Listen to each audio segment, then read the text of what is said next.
You're not lazy. You're not broken. You're just sitting with too much free time and too many thoughts, and that combination is what's actually killing your peace. Let me explain what I mean. There's an old idea floating around that happy people are the ones with the fewest problems. I don't buy it anymore. Think about the most put-together person you know, the friend who always seems calm, the coworker who never seems to crack under pressure. I promise you, they're carrying something too. They've just gotten better at not showing it. The difference between them and someone falling apart isn't the size of the problem. It's what they do with the empty hours around it. Here's a pattern I keep noticing in my own life and in everyone else's.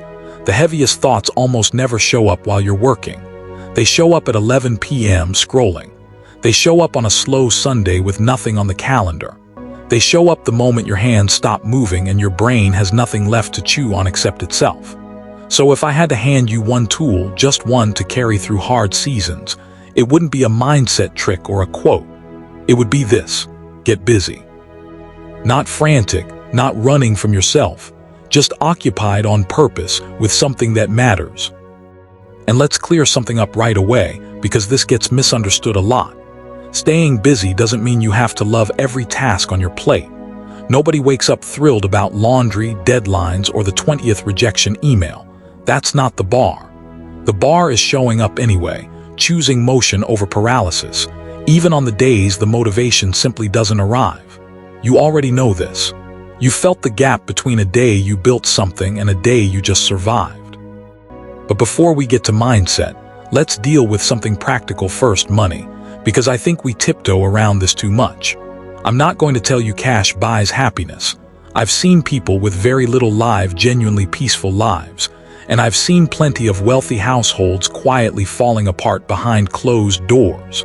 So no, money isn't the source of joy. But pretending it's irrelevant is its own kind of dishonesty. There's a specific gutting helplessness that only shows up when you can't afford your dad's medicine, or your kid's checkup, or your own prescription. You don't fully understand what money is for until you've stood in that moment. So yes, build something. Earn. Not because it'll make you whole, but because it removes one entire category of suffering from your life. That's worth chasing. Here's something I wish someone had told me earlier.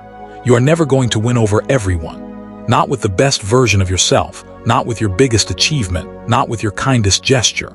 There will always be someone unimpressed, unconvinced, or quietly rooting against you. The day you actually accept that, not just nod along, but really let it sink in, a strange weight lifts. You stop performing for an audience that was never going to clap anyway, and you start building for yourself. Let's get into something practical now: patience. And specifically, the 5 moments where keeping your mouth shut will serve you better than any clever comeback ever could. Moment 1, when your anger is doing the talking. You know the feeling: your jaw tightens, your voice rises, and suddenly you're saying things you don't even fully believe just to win the exchange. Here's the problem: words don't bruise skin, they bruise memory. People forget what made them angry. They rarely forget what was said to them in that anger. So when the heat rises, buy yourself 5 minutes. Walk away if you have to. The version of you that responds after the storm passes is almost always wiser than the one mid-storm. Moment 2, when the other person has already decided not to hear you.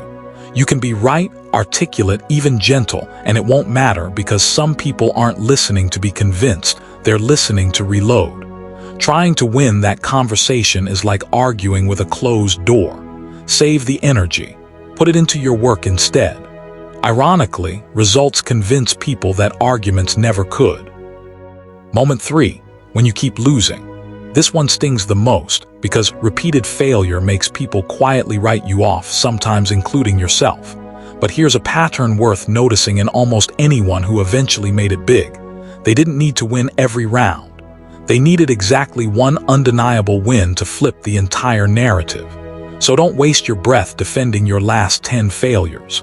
Let the next real result speak for all of them at once. Moment 4, when you're right and the crowd insists you're wrong. This is the hardest one, honestly. Here's what I've learned to hold onto in those moments.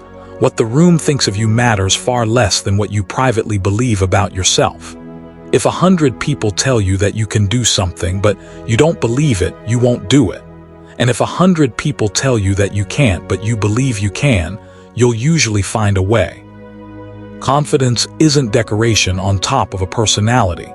It's the foundation underneath everything else you try to build. Moment 5, and this one's underrated, when you're actually listening to someone. Real listening requires your mouth to be closed and your attention to be fully open, not half listening while drafting your response, not waiting for your turn to talk.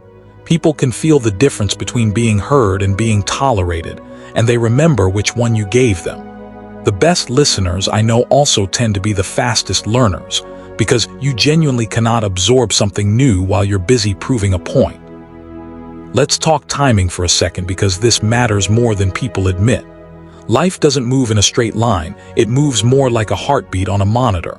Up, down, up, down. Some weeks you're climbing, some weeks you're flat on the floor wondering how you got there. That rhythm isn't a glitch in your life, it is your life. The mistake most of us make is assuming a bad week is a permanent diagnosis. It's not. It's one beat on a much longer line. Here's a small story worth sitting with. Skip a meal for 15 hours, and when food finally shows up, it isn't just food anymore, it's relief wrapped in flavor. That's not really about hunger. It's about how badly we want what's currently out of reach, and how easily we stop noticing what's already in our hands. Most of us are chasing the thing we don't have while standing on top of things other people would trade almost anything for.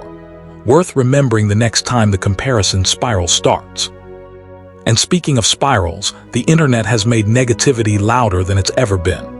Somebody, somewhere, will always be faster to tell you it won't work than to tell you keep going. Strangers with no stake in your life will have strong opinions about your potential. Here's the move. Stop handing your energy to people who were never going to celebrate your wins anyway. You weren't put here to manage everyone's opinion of you. That job was never yours to begin with, and trying to do it is exhausting and ultimately pointless. One more thing nobody says clearly enough. Your environment is doing more to your mindset than you realize, quietly in the background, every single day. The voices you listen to, the feeds you scroll, the people you keep close, all of it seeps in.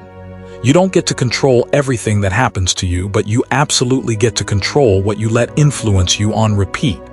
Choose that input like it matters, because it does. Here's the part I actually find hopeful. None of us know what's coming next. Not really. No one gets a preview of next year, next month, or even tomorrow morning. And instead of that being frightening, flip it. It means the story is genuinely unwritten. A rough year doesn't guarantee a rough decade. People have rebuilt entire lives in less time than it took them to fall apart. So don't let a hard season convince you that the whole book is already written. You're tougher than the voice in your head gives you credit for. And most of what you're going through right now isn't here to break you. It's here to toughen the parts of you that still need it. So here's where I land. Stay busy on purpose with things that matter to you. Earn not for the applause, but for the freedom it buys you. Choose silence in the 5 moments that call for it. Stop auditioning for the approval of people who were never going to give it. And remember that the timeline you're on bends and dips, but it does not end where you currently are. Now, if any part of this actually landed with you, do me a favor. Don't just nod and scroll past it. If you're watching this at midnight, wide awake, wondering why your mind won't shut off, this part is for you specifically.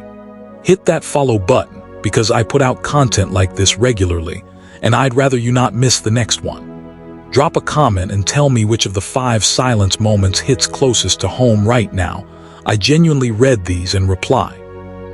And if you know someone going through a rough stretch right now, send this to them. Sometimes the right words landing in someone's hands at the right time changes more than we ever realize. Like the video, share it, and subscribe if you want more of this kind of straight talk in your feed. I'll see you in the next one. Until then, remember this: busy hands, a quiet mouth, and a steady mind. That's the whole game. Stay busy, stay patient, and stay focused on the only opinion of you that actually counts, your own.